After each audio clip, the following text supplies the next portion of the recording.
இன்னைக்கு நம்ம வீடியோல மீன் பொடி மசாலா மீன் புட்டு எப்படி செய்யலாம்னு பார்க்கலாம் வாங்க.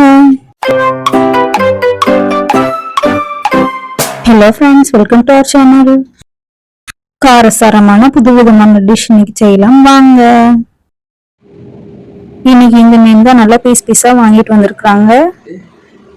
மீனை நல்லா கழுவி வாஷ் பண்ணி எடுத்ததுக்கு அப்புறமா தண்ணி எல்லாம் வடிச்சிட்டு ஒரு பாத்திரத்துல போட்டுக்கோங்க. மீனுக்கு தேவையான அளவுக்கு உப்பு போட்டுக்கோங்க. காரத்துக்கு தகுந்த போல மிளகுத்தூள் சேர்த்துக்கோங்க. அப்புறம் கொஞ்சமா மஞ்சள் தூள் போட்டுக்கோங்க.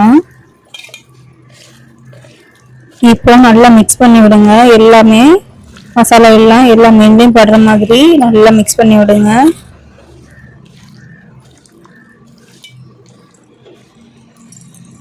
மசாலா நல்லா மிக்ஸ் பண்ணதுக்கு அப்புறமா இதை நம்ம வேக வைக்கணும். நான் இட்லி பாத்திரத்துல தான் வேக வைக்க போறேன். மீன் வேக வைக்கிற தட்டு கலவா ஒரு கிளாத் ரெடி பண்ணிக்கோங்க.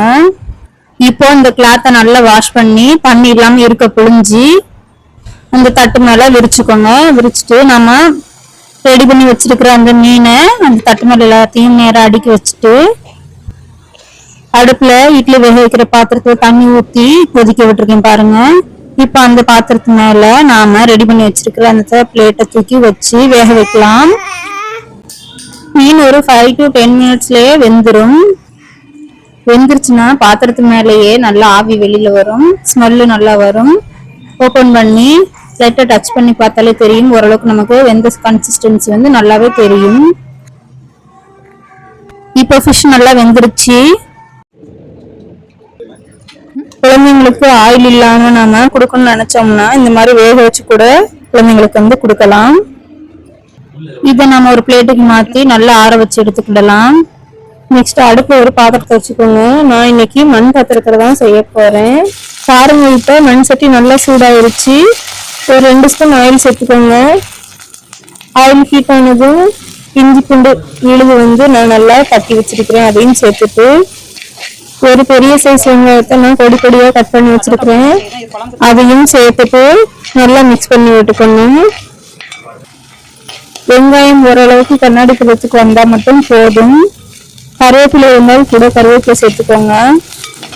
வெங்காயம் வதங்கினதுக்கு அப்புறமா நீங்க மீன் சேர்க்கும் போது அடுப்பை லோ ஃப்ளேம்ல வச்சுக்கோங்க. அப்பதான் அடியில கருகாம இருக்கும். வெங்காயம் ஓரளவுக்கு நல்லாவே வதங்கிருச்சு. இந்த ஸ்டேஜ்ல நாம மசாலா சேர்த்துக்கிடலாம். 1/2 ஸ்பூன் கரம் மசாலா தூள். நாம ஃபிஷ் வேக வைக்க போகும்போது ஆல்ரெடி உப்பு சேர்த்திருக்கோம். ஸோ நம்ம இப்போ வெங்காயத்துக்கு தகுந்த அளவுக்கு மட்டும் தூள் உப்பு சேர்த்துக்கலாம். சேர்த்து நல்லா வதக்கி விடுங்க. இப்போ நாம ஆற வச்சிருக்கிற மீன் நல்லாவே ஆறிருக்கும். இப்போ அதுல முள் இல்லாம நம்ம கை வச்சு எல்லாத்தையும் தோல் எடுத்துட்டு தோலையும் முள்ளையும் நல்லா பிரிச்சு உதுத்து எடுக்கணும். இப்ப நான் எடுக்கிறேன் பாருங்க. அதே மாதிரி நல்லா தோலெல்லாம் மேல இருக்கிற தோலெல்லாம் உரிச்சு எடுத்துட்டு இந்த மாதிரி நல்லா பிசைஞ்சு உதுத்து விடணும். உதுத்து விடும்போது கையில படுற முள் எல்லாமே வெளியில எடுத்துடும். முள் எதுவுமே உள்ள இருக்கக்கூடாது. மேக்சிமம் நம்ம இதை செய்ய போறோம் அப்படின்னாலே முள் இல்லாத மீனா பார்த்து வாங்கிக்கிட்டா கொஞ்சம் நல்லா இருக்கும். இப்போ நாம நல்லா உதுத்து வச்சிருக்கிற மீனை ஆல்ரெடி வதக்கி வச்சிருக்கிற வெங்காயத்தை கூட அப்படியே போட்டு உதுத்து போட்டு முள் இருக்கா என்னன்னு செக் பண்ணி கை வச்சு பிசைஞ்சு நல்லா உதுத்து உள்ள போட்டு மிக்ஸ் பண்ணி விடுங்க. இப்போ நாம மீனுக்கு தேவையான மசாலா சேர்த்துக்கிடலாம். 1 ஸ்பூன் சீரகத்தூள், 1 to 1.5 ஸ்பூன் மிளகுத்தூள் சேர்த்துக்கலாம். நல்லா ஸ்பைசியா வேணும்னா மிளகுத்தூள் கொஞ்சம் ஜாஸ்தியா போடுங்க. இல்லைன்னா 1 ஸ்பூன் மட்டும் போட்டா போதும். ஆல்ரெடி நம்ம வேக வைக்கும் போது நாம மிளகுத்தூள் போட்டுக்கிறோம். நம்ம காரத்துக்கு தகுந்த மாதிரி போட்டுக்கிடணும். அடுப்பை நாம லோ ஃப்ளேம்ல வச்சுக்கிட்டே இந்த இதை பண்ணாதான் அடியில கருகாம இருக்கும். இப்போ பச்சை வாசம் போற வரை நல்லா மிக்ஸ் பண்ணி விட்டுட்டே இருங்க. நல்லா சுருள வதக்கணும். அப்பதான் நல்லா டேஸ்டா இருக்கும். இந்த ஸ்டேஜ்ல அடுப்பை மீடியம் ஃப்ளேம்ல வச்சு நல்லா மிக்ஸ் பண்ணி விடுங்க.